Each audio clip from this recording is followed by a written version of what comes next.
അസ്സലാമു അലൈക്കും വറഹ്മത്തുള്ളാഹി തആല വബറകാതുഹു. ആ ഒരു കാഴ്ച കണ്ട് റിസ്വാന വക്കീൽ ഞെട്ടിപ്പോയി. അത് ജയിലറുകളിൽ കിടക്കുന്ന ഒരുപാട് കുറ്റവാളികൾക്കിടയിൽ ഇരുന്നു കൊണ്ട് അതാ ഒരാൾ നിസ്കരിക്കുന്ന ആ ഒരു മനോഹരമായ കാഴ്ചയാണ് റിസ്വാന വക്കീൽ കണ്ടത്. ശരിക്കും അവളെ ഞെട്ടിപ്പിക്കുന്നതായിരുന്നു അത്. അതിനു മുമ്പ് തന്നെ ഉദ്യോഗസ്ഥർ അയാളെ അതാ വിളിക്കുവാൻ വേണ്ടി നിന്നപ്പോൾ അരുത്, വേണ്ട, നിസ്കാരം അത് മുടക്കാൻ പാടില്ല, നിസ്കരിക്കട്ടെ, അവൾ കൽപ്പിക്കുകയായിരുന്നു അവരോട്. അതെ, ബഹുമാന പുരസ്കരം അവർ അത് അനുസരിക്കുകയും ചെയ്തു. എന്നാൽ ഈ സമയം റിസ്വാന വക്കീലിൻ്റെ കേസുകളെക്കുറിച്ചുള്ള അന്വേഷണങ്ങളും കാര്യങ്ങളും നടന്നുകൊണ്ടിരിക്കുകയാണ്. അത് ആ ഫിംഗർ പ്രിൻറ്റിൽ തെളിഞ്ഞ ആളുകളെ പൊക്കണം. അത് ഒരുപാട് കേസുകൾക്കാണ് അതിൻ്റെ പേരിൽ കേസെടുക്കാണ്. ഒന്നുമല്ലെങ്കിൽ അഭിഭാഷകയായ വക്കീലായ ഒരു ഉദ്യോഗസ്ഥയെയാണ് അത്രയധികം ബലമായി പിടിച്ചു കൊണ്ടുപോയി റൂമിലിട്ട് പൂട്ടിയത്. എന്നാൽ അവൾ വാദിച്ചു കഴിഞ്ഞാൽ ഏത് കേസും വിജയിക്കുമെന്ന് അവർക്ക് നന്നായിട്ട് അറിയാമായിരുന്നു. അതുകൊണ്ട് തന്നെ വക്കീൽ ആദ്യമേ പറഞ്ഞതായിരുന്നു, അതേ, നമ്മൾ എതിർകക്ഷി വക്കീൽ ചില്ലറക്കാരിയല്ല കേട്ടോ, അവൾ അല്പം ബുദ്ധിയുള്ള കൂട്ടത്തിലാണ്, അവൾ പല രീതിയിൽ കളിക്കും. അത് തെളിവുകളെ നമ്മൾ ഒരിക്കൽ പോലും വിചാരിക്കാത്ത രീതിയിലുള്ള തെളിവുകൾ അവൾ ഹാജരാക്കിയിട്ട് രക്ഷിക്കാൻ നോക്കും. ഒരിക്കലും കളവും ഒന്നും അവളെടുത്ത് നടക്കാൻ പോകുന്നില്ല. ഇനി എത്ര ക്യാഷ് വാരി എറിഞ്ഞാലും ഒരിക്കൽ അവൾ അത് പൊളിച്ചെടുക്കുക തന്നെ ചെയ്യും. നിരപരാധികളായ എത്രയോ ആളുകൾ അത് ജയിലറയ്ക്കുള്ളിൽ കഴിയുന്നുണ്ട്. പക്ഷേ അതെല്ലാം റിസ്വാന വക്കീൽ എത്തിക്കഴിഞ്ഞാൽ അതെന്തൊക്കെ തന്നെ അവരെ പുറത്തിറക്കും എന്നറിയാം. അതുകൊണ്ട് തന്നെ ഞാൻ ഇങ്ങനെ ഒരു ഐഡിയ പറഞ്ഞു തന്നത്, അവൾ ഒരിക്കൽ പോലും വാദിക്കാൻ സമ്മതിക്കരുത്. അതെ, കേസ് വാദിക്കാൻ അവൾ എത്തിക്കഴിഞ്ഞാൽ പിന്നീട് എല്ലാവർക്കും നാവിറങ്ങി പോകുന്ന അവസ്ഥയായിരിക്കും. അതെ, അവളുടെ ചില ക്വസ്റ്റ്യൻസ് കേട്ട് കഴിഞ്ഞാൽ എല്ലാവരും ഞെട്ടിപ്പോകും. ആ രീതിയിലായിരിക്കും അവളുടെ ഉത്തരം മുട്ടിപ്പോകുന്ന ആ ഒരു വാക്കുകളിൽ നമുക്ക് ഉത്തരമില്ലാതെ തകർന്നു പോകുന്ന നിമിഷങ്ങൾ. എത്രയോ പ്രാവശ്യം അവൾ എന്നെ തോൽപ്പിച്ചതാണ്. എനിക്ക് ഒത്തിരി പണം കിട്ടുമ്പോഴെല്ലാം അവൾ എത്തിക്കഴിഞ്ഞാൽ ഞാൻ എൻ്റെ കാര്യം ഏറെക്കുറെ ഉറപ്പാക്കും. അതുകൊണ്ട് തന്നെ അവളെ ഒരിക്കൽ പോലും സമ്മതിക്കരുത്, ആ ഒരു വക്കീലിനെ ഇറക്കാൻ പാടില്ല. അതായിരുന്നു അയാളുടെ വിശദീകരണം. ജസീർ പറഞ്ഞു, എന്ത് വില കൊടുത്തും അവളെ ഇല്ലായ്മ ചെയ്യണം. അതായിരുന്നു അവൻ്റെയും ലക്ഷ്യം. പല വകുപ്പുകളിലുമായിട്ട് അവൻ്റെ അന്വേഷണങ്ങൾ തുടർന്നു കൊണ്ടിരിക്കുന്നു. പല വകുപ്പുകളിലുള്ള കേസുകളുമുണ്ട് അവൻ്റെ പേരിൽ. സത്യം പറഞ്ഞാൽ ശരിക്കും അവൻ പെടും എന്ന് തന്നെ ഉറപ്പിലാക്കാം. കാരണം അത്രക്കും മനുഷ്യത്വമില്ലാത്ത ഒരു സാധനം, സ്വന്തം കെട്ടിയ ഭാര്യയോട് ഒരു ദിവസം പോലും നല്ല രീതിയിൽ പെരുമാറാത്ത അവൻ്റെ ആ ഒരു മോശം പ്രവൃത്തി. അതല്ലെങ്കിലും ഹാദി ഒരിക്കൽ വിചാരിച്ചതായിരുന്നു, റബ്ബേ, ഇന്നല്ലെങ്കിൽ നാളെ അവനെ പിടിക്കപ്പെടും എന്നുള്ളത്. എന്നാൽ അതിനിടയിൽ പല കളികളും അവൻ കളിച്ചുകൊണ്ടിരിക്കുകയാണ്. ഇപ്പോഴിതാ നമ്മുടെ റിസ്വാന വക്കീൽ സഫീറിനെ കണ്ട് ശരിക്കും അത്ഭുതപ്പെടുകയാണ്. അവളുടെ മനസ്സിൽ മാഷാ അല്ലാഹ്, റബ്ബേ, അതെ, ജയിലിൽ കിടക്കുന്ന ഒരാളെ ഇത്രയധികം നല്ലൊരു മനുഷ്യനെ ഞാൻ കണ്ടിട്ടില്ല.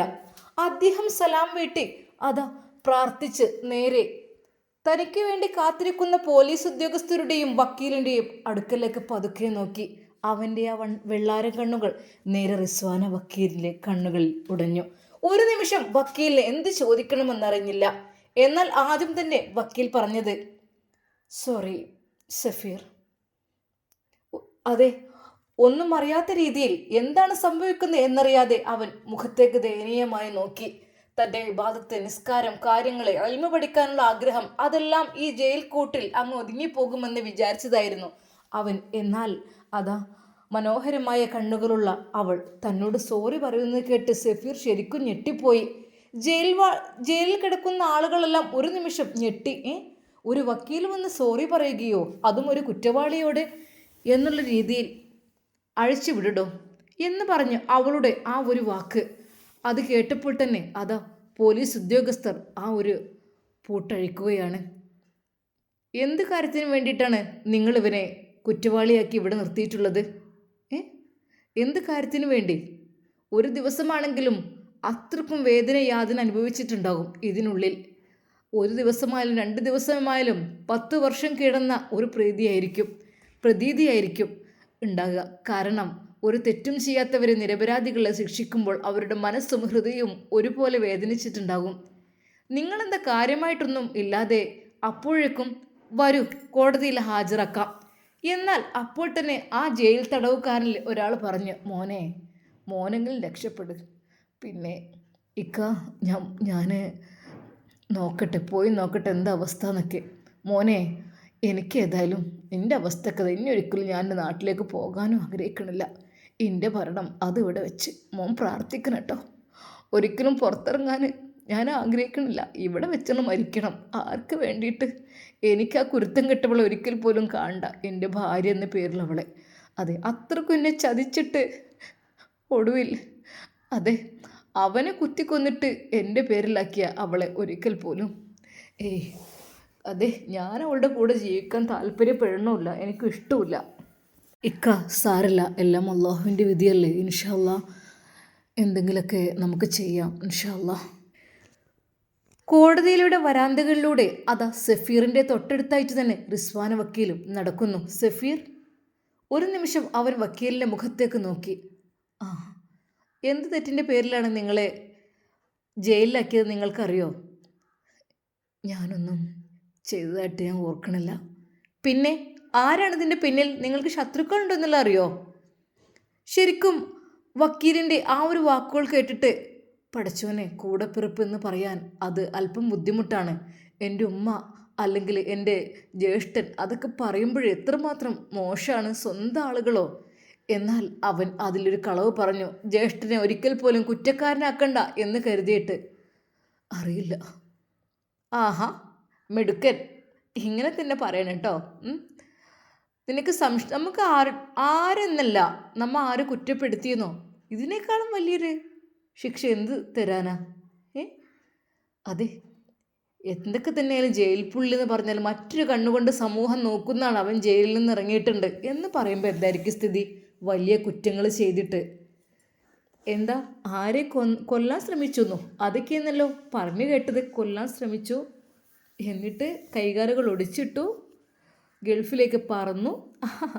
ബെസ്റ്റ്. ഏതായാലും കക്ഷി കൊള്ളാം. വക്കീലും ഉടനെ ഹാജരാകും. അപ്പോൾ തന്നെ റിസ്വാന വക്കീൽ കോടതി മുമ്പാകെ പറയുന്നു, ബഹുമാനപ്പെട്ട കോടതിയുടെ മുമ്പിൽ ഞാൻ സഫീറിനെ ഹാജരാക്കിയിരിക്കുന്നു. അതായത് എനിക്ക് വാദിക്കാൻ പറ്റാത്ത കേസ് എന്നുള്ള രീതിയിലല്ല, മറിച്ച് ഒരു കുറ്റവും ചെയ്യാത്ത നിരപരാധിയായ ആളിനെ എന്തുകൊണ്ട് നിങ്ങൾ ശിക്ഷിച്ചു എന്ന് അറിയുവാൻ വേണ്ടി ഞാൻ താല്പര്യപ്പെടുന്നു. എന്തെങ്കിലും അവർ തെളിവ് വല്ലതും കാണിച്ചോ ഇവൻ ചെയ്തതായിട്ടോ? അല്ലാതെ ഒരു ഭാഗം എന്തെങ്കിലും പറഞ്ഞ് വിജയിച്ചെന്ന് വിചാരിച്ച് അപ്പടി ജയിലിലേക്ക് കൊണ്ടുപോകാൻ കോടതിക്ക് അവകാശമുണ്ടോ? അവളുടെ ചോദ്യത്തിന് മുമ്പിൽ ജഡ്ജി വരെ ഒന്ന് ഞെട്ടിപ്പോയി. സഫീർ ശരിക്കും ഞെട്ടിപ്പോയി ആ വാക്ക് കേട്ട്. എന്നാൽ അതിനിടയിൽ ആഷി ഉസ്താദിനെയും വക്കീൽ വിളിക്കാതിരുന്നില്ല. ആഷി ഉസ്താദും ഓടിയെത്തിയിരുന്നു. ശരിക്കും റിസ്വാന വക്കീൽ വന്നപ്പോൾ തന്നെ വല്ലാത്തൊരു സമാധാനം. റബ്ബേ, സത്യം വിജയിക്കും. കളവുകളെല്ലാം തോറ്റുപോകും. വക്കീലിൻ്റെ ഓരോ ചോദ്യങ്ങൾക്ക് മുമ്പിൽ നമ്മളാകെ പെട്ടുപോകുന്ന അവസ്ഥയായിരിക്കും. Objection your honour. നിങ്ങളുടെ എതിർകക്ഷി എവിടെ? എതിർകക്ഷിയുടെ പേരിൽ കേസ് ചുമത്തിയില്ല എന്നുള്ള സ്ഥിതിക്ക് അപ്പോഴേക്കും ഇവിടെ നിന്ന് മിസ്സായിട്ടുണ്ടാകും. പക്ഷെ വിടില്ല. എവിടെ പോയി ഒളിച്ചാലും കുറ്റവാളിയെ വിടാൻ മനസ്സില്ല റിസ്വാനക്ക്. അത് നേരിട്ട് തന്നെ ചോദിക്കേണ്ട പല കാര്യങ്ങളുമുണ്ട്. സാക്ഷിയെ ഹാജരാക്കാൻ എനിക്കൊട്ടും മടിയില്ല. എന്തൊക്കെ തന്നെയായാലും മാത്രമല്ല, തെളിവുകൾ ഏതറ്റം വരെ പോകാനും ഞാൻ തയ്യാറാണ്. തെളിവുകൾ നികത്തിക്കഴിഞ്ഞാൽ ബഹുമാനപ്പെട്ട കോടതി സഫീറിനെ ജയിൽ മോചിതനാക്കും എന്ന് എനിക്ക് ഉറപ്പുണ്ട്, അല്ലേ? തെളിവ് നികത്താൻ കഴിഞ്ഞില്ലെങ്കിൽ നിങ്ങൾക്ക് അവനെ മാത്രമല്ല എന്നെയും ജയിലിലിടാം. അതിന് ഞാൻ തയ്യാറാണ്. ശരിക്കും വക്കീലിൻ്റെ ആ ഒരു ചോദ്യം കേട്ടിട്ട് സദസ്സടങ്കം ഒന്ന് ഞെട്ടിപ്പോയി. ഇത്രയധികം ഇതുള്ള വക്കീലോ? അങ്ങനെയാണെങ്കിൽ നമ്മളെ കേസൊക്കെ ഈ വക്കീലിന് കൊടുത്താൽ മതിയായിരുന്നു. നമ്മളൊക്കെ കള്ളക്കേസ് കുടിക്കുക എത്ര നമ്മൾ കോടതി കയറി ഇറങ്ങി കയ്യിലുള്ള ക്യാഷ് എല്ലാം പോയി. അവർ കേസ് കൊടുക്കും, അപ്പോഴേക്കും നമ്മളിവിടെ എത്തണം. നമ്മളിവിടെ വക്കീലിനെ വെക്കുമ്പോഴേക്കും അവർ വാദിച്ച് ജയിക്കും. എന്തായാലും ജയിച്ചാലും തോറ്റാലും ക്യാഷ് കൊടുക്കണം. ഒരു കുട്ടിയുടെ പിതാവായിരുന്നു ആ പറഞ്ഞിരുന്നത്. സെയിം മെത്തേഡ് തന്നെ എന്ന് പറയാം. കാരണം മകളെ ഉപദ്രവിച്ചു, സ്വർണമെല്ലാം എടുത്തു. ഒടുവിൽ മകളെ ഉപേക്ഷിക്കുന്ന അവസ്ഥ. ഒടുവിൽ ലാസ്റ്റ് പറഞ്ഞത് അതെ, അവൾ മറ്റൊരുത്തൻ്റെ കൂടെ പോയി എന്നുള്ള പേരിൽ കേസ് കൊടുത്തു. പൊന്നുമോളൊന്നും അറിഞ്ഞില്ല. ആ പിതാവിന് കോടതി കയറിയിറങ്ങാനേ സമയമുള്ളൂ. അത് റിസ്വാൻ വക്കീലിനെ അപ്പോഴാണ് കണ്ടത്. അതെ, സത്യം ജയിക്കാൻ ഈ വക്കീലിൻ്റെ അടുത്ത് തന്നെ പോകണം അദ്ദേഹം വിചാരിക്കുകയാണ്. എന്നാൽ ഈ സമയം അതാ കോടതിയോട് ആവശ്യപ്പെടുകയാണ് റിസ്വാൻ വക്കീൽ. അത് ഇവരുടെ എതിർകക്ഷിയെ എത്രയും പെട്ടെന്ന് ഹാജരാക്കണം. ജസീർ എന്ന പേരുള്ള ക്രിമിനലിനെ എത്രയും പെട്ടെന്ന് കോടതി മുമ്പാകെ ഹാജരാക്കണം. ശരിക്കും ഒരു വാദം കേട്ട് ഒരു നിമിഷം എല്ലാവരും ഞെട്ടി. ജസീറിന് വേണ്ടിയുള്ള തിരച്ചിൽ ആരംഭിച്ചു കഴിഞ്ഞു. അതെ, ഇൻഷാ അല്ലാഹ് നമുക്ക് കാത്തിരുന്ന് കാണാം എന്തായിത്തീരും. നീതി കിട്ടുമോ സഫീറിനും ഹാദിയക്കും? ക്രിമിനലായ ജസീർ അകപ്പെടുമോ? നമുക്ക് കാത്തിരിക്കാം ഇൻഷാ അല്ലാഹ്. പ്രിയപ്പെട്ടവരെ, ഇന്നത്തെ സ്റ്റോറി മുഴുവനാക്കാൻ കഴിഞ്ഞിട്ടില്ല കേട്ടോ. ഇന്നൊരു യാത്രയിലാണ്, വയനാട്ടിലേക്കുള്ളൊരു യാത്രയിലാണ്. അപ്പോൾ പെട്ടെന്ന് ഞാൻ കുറച്ച് പറഞ്ഞതാണ് കേട്ടോ. അപ്പോൾ എല്ലാവരും ഇൻഷാ അല്ലാഹ് നമുക്ക് സത്യത്തിന് വേണ്ടി വിജയിക്കുന്നൊരു വക്കീലാണ് എല്ലാവർക്കും ആവശ്യം. നമ്മുടെ റിസ്വാൻ വക്കീൽ അതാണ്. അപ്പോൾ ഇൻഷാ അല്ലാഹ് നമുക്കിതിൻ്റെ ബാക്കി ഭാഗം നാളെ കാണാം. അതുവരേക്കും എല്ലാവർക്കും അസ്സലാമു അലൈക്കും വറഹ്മത്തുള്ളാഹി തആല വബറകാതുഹു.